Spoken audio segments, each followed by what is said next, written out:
কেউ ড্রোন ব্যবহার করবেন না। আর যারা তারেক রহমান সাহেবের মুখোশ ব্যবহার করছেন তারা মুখোশগুলো সরিয়ে ফেলুন, কারণ দুষ্কৃতিকারীরা মুখোশ ব্যবহার করতে পারে।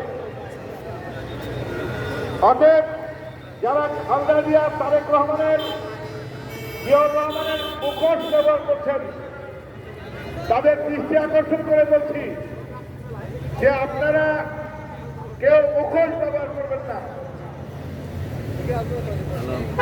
গাড়িগুলো চলাচলের ব্যবস্থা করে দেন।